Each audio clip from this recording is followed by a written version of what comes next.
माँ भागा हम सिर्फ आशीर्वाद देने आते हैं, लेकिन अगर श्राद्ध न हुआ तो हम शांति नहीं, श्राप बनकर लौटेंगे।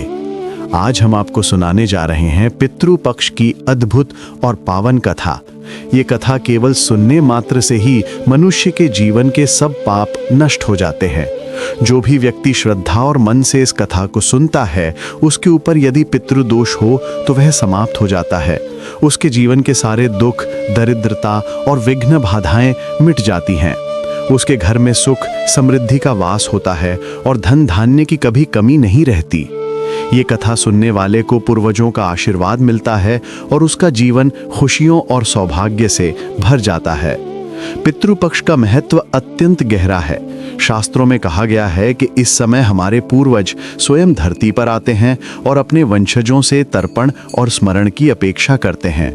जब हम उनका विधि पूर्वक स्मरण करते हैं, जीवन से दुख और दरिद्रता दूर हो जाती है और घर परिवार में सुख और समृद्धि का वास होता है। और फिर भगवान श्री कृष्ण ने गरुड़ जी को वो अद्भुत कथा सुनानी प्रारंभ की।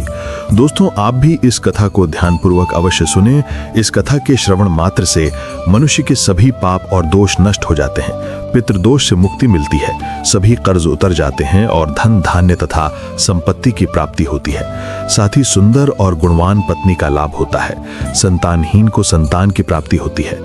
ये कथा अत्यंत महान है और विशेषकर पितृपक्ष में इसका श्रवण अवश्य करना चाहिए। इस कथा के सुनने से पितरदेव प्रसन्न होकर वरदान देते हैं। श्री कृष्ण कहते हैं कि हे गरुड़, प्राचीन काल की बात है, रुचि नामक एक राजा थे। उन्होंने संसार के मोह माया को त्याग दिया और निर्भय होकर ब्रह्मचर्य का पालन करते हुए पृथ्वी पर विचरण करने लगे। वे संसार की सभी भोग विलास की वस्तुओं को छोड़ चुके थे। उन्होंने घर गृहस्थी से भी नाता तोड़ लिया था। वे केवल एक बार भोजन करते और अधिकतर वन में ही विचरण करते रहते थे। राजा रुचि को ऐसा वैराग्य धारण किए देख उनके पितृगण अत्यंत दुखी हो गए। उन्होंने सोचा, हमारा वंशज यदि इस प्रकार संन्यास ले लेगा, विवाह और संतान के बिना मनुष्य देव ऋण और पितृ ऋण से मुक्त नहीं हो सकता। संतान उत्पन्न किए बिना स्वर्ग की प्राप्ति असंभव है। यदि तुमने विवाह नहीं किया तो मृत्यु के बाद तुम्हें नरक मिलेगा और अगले जन्म में भी दुख भोगने पड़ेंगे। राजा रुचि ने उत्तर दिया, हे पितरों, विवाह करना अत्यंत दुखदायी है। इससे पाप बढ़ता है और अंत में अधोगति मिलती है। इसी कारण मैंने विवाह का त्याग किया है। स्त्री के साथ संबंध करने से मुक्ति नहीं मिलती। जो व्यक्ति अविवाहित रहकर विद्या अर्जित करता है और ज्ञान से आत्मा को शुद्ध करता है, वही श्रेष्ठ है। इसीलिए मैंने ब्रह्मचर्य का मार्ग चुना है। यह सुनकर पितरों ने कहा, वत्स, तुम्हारी बात उचित है कि इंद्रियों को वश में रखकर आत्मा को ज्ञान से निर्मल करना चाहिए, किंतु यह कल्याण का पूर्ण मार्ग नहीं है। यज्ञ, तप और दान के द्वारा अमंगल दूर होते हैं। जो शुभ और अशुभ कर्म फल की इच्छा रहित होकर किए जाते हैं, वे बंधन का कारण नहीं बनते। पूर्व कर्म का क्षय केवल भोग से ही होता है। पूर्व जन्म का जो पुण्य कर्म है, वे सुख दुख का भोग करने से निरंतर क्षीण होता रहता है। तब अर्षि रुचि ने कहा, हे पितामह, वेदों में कर्म मार्ग के प्रतिपादन द्वारा अविद्या और माया की पुष्टि की गई है। फिर आप मुझे विवाह करने के लिए क्यों प्रेरित कर रहे हैं? विवाह करने से तो मेरा अनिष्ट ही होगा। पितरों ने उत्तर दिया, वत्स, ये सत्य है कि कर्म अविद्या है, किंतु विद्या प्राप्त करना भी एक प्रकार का कर्म है। शास्त्रों में जो विहित कर्म बताए गए हैं, सज्जन पुरुष उनका उल्लंघन नहीं करते। उन्हीं के पालन से मोक्ष की प्राप्ति होती है। शास्त्रों में विवाह का आदेश दिया गया है। विवाह न करने वाले पुरुष को मुक्ति नहीं मिलती। संतान के बिना मोक्ष संभव नहीं है। संतान के द्वारा किए गए श्राद्ध कर्म से ही पितरों की तृप्ति और पुरुष को मुक्ति मिलती है। किंतु मुझे विवाह योग्य कोई कन्या नहीं मिल रही। कृपया मुझे एक कन्या प्रदान करें ताकि विवाह करके मैं संतान प्राप्त कर सकूं। तब ब्रह्मा जी बोले, हे विप्र, तुम स्वयं संसार के प्रजापति बनोगे। तुम्हारे द्वारा प्रजा की सृष्टि होगी। तुम्हारे पितरों ने जो कहा है वह सत्य है। तुम्हें विवाह करना चाहिए। इस अभिलाषा को मन में रखते हुए पितरों की पूजा करो। वे प्रसन्न होकर तुम्हें उत्तम स्त्री प्रदान करेंगे और तुम्हारी इच्छा पूर्ण होगी। इतना कहकर ब्रह्मा जी अंतर्धाम हो गए। ब्रह्मा जी के वचन सुनकर आर्ष रुचि ने निश्चय किया कि वे पुनः अपने पितरों को प्रसन्न करेंगे। वे एक नदी के तट पर पहुंचे और एकांत में बैठकर अपने पितरों का तर्पण किया। तर्पण के बाद एकाग्रचित्त होकर वे भक्ति पूर्वक पितरों की स्तुति करने लगे। श्री कृष्ण कहते हैं, हे गरुड़, आर्ष रुचि ने जो स्तुति अपने पितरों के लिए की उसे प्रत्येक मनुष्य को ध्यान पूर्वक सुनना चाहिए। ये स्तुति सब पापों और दोषों को नष्ट करने वाली है। जो इसे केवल एक बार भी सुन ले उसके अनेक पाप नष्ट हो जाते हैं और उसे पितरों का आशीर्वाद प्राप्त होता है। इसीलिए हे गरुड़, तुम भी इसे ध्यान से सुनो, तभी इस कथा के श्रवण का फल तुम्हें मिलेगा।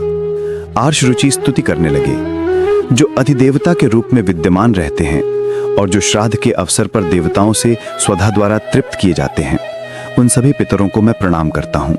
स्वर्ग में अवस्थित महर्षिगण भक्ति और मुक्ति की इच्छा से मानसिक श्राद्ध द्वारा जिन पितरों को तृप्त करते हैं, उन सभी पितरों को भी मैं प्रणाम करता हूँ। अग्निस्वाद, बर्हिषाद, आज्ञा और सोमपतिगण इस श्राद्ध में मेरे द्वारा तृप्त होकर संतुष्ट हों। अग्निस्वाद पितर मेरी पूर्व दिशा की, बर्हिषाद पितर दक्षिण दिशा की, आज्ञा पितर पश्चिम दिशा की और सोमपति पितर उत्तर दिशा की रक्षा करें। ये सभी पितरगण भूत प्रेत पिशाच और असुरों के कारण उत्पन्न दोषों से सदा हमारी रक्षा करें। विषयों, विश्वभक्त, आराध्य, धर्म। वहां से प्रमलोचा नामक एक अत्यंत सुंदर, मन को मोह लेने वाली अप्सरा प्रकट हुई।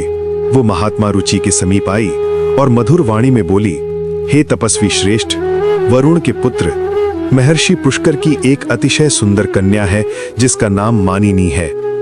मैं उसी रूपवती कन्या को आपके लिए भार्या स्वरूप प्रदान करती हूँ। आप उससे विवाह करें। उस कन्या से आपको अतिशय बुद्धिमान पुत्र उत्पन्न होगा जिसका नाम मनु होगा। इसके बाद प्रजापति रुचि ने उस अप्सरा द्वारा प्रदत्त कन्या मानिनी से विधि पूर्वक विवाह किया। श्री कृष्ण कहते हैं, हे गरुड़, इस प्रकार आरुषि रुचि ने अपने पितरों को प्रसन्न करके योग्य पत्नी प्राप्त की और अपने वंश की वृद्धि की। इसके बाद भगवान श्री कृष्ण ने गरुड़ जी को पितरों को प्रसन्न करने के अनेक उपाय बताए। उन्होंने कहा कि ये उपाय मनुष्य के जीवन से पितृदोष को समाप्त करते हैं और पितरों की कृपा प्राप्त करने में सहायक होते हैं। श्री कृष्ण ने कहा, पितरों को प्रसन्न करने का सबसे पहला और मुख्य उपाय तर्पण है। तर्पण का अर्थ है पितरों को जल अर्पित करना। पितृपक्ष में पवित्र जल लेकर काले तिल, दूध और कुश के साथ पितरों का आह्वान करते हुए श्रद्धा से जल अर्पण करना चाहिए।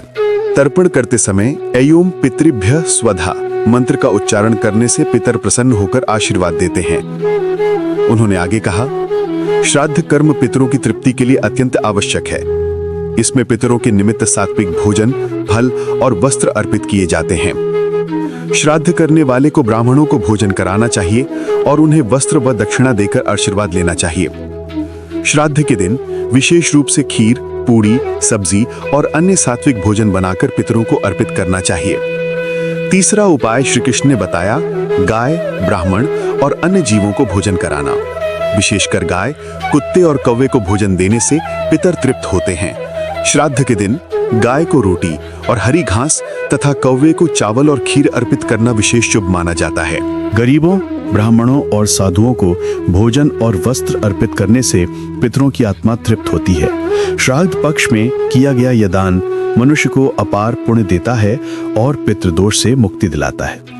पितरों की कृपा से परिवार में सुख समृद्धि बनी रहती है। उन्होंने कहा, पवित्र नदियों विशेषकर गंगा में स्नान करके पितरों के लिए जल अर्पित करना अत्यंत शुभ माना जाता है। गंगा जल पितरों की तृप्ति का सर्वोत्तम माध्यम है। इससे पितृदोष समाप्त होता है और व्यक्ति के पाप धुल जाते हैं। गंगा स्नान से पितरों की आत्मा को शांति मिलती है और वे प्रसन्न होकर वंशजों को आशीर्वाद देते हैं।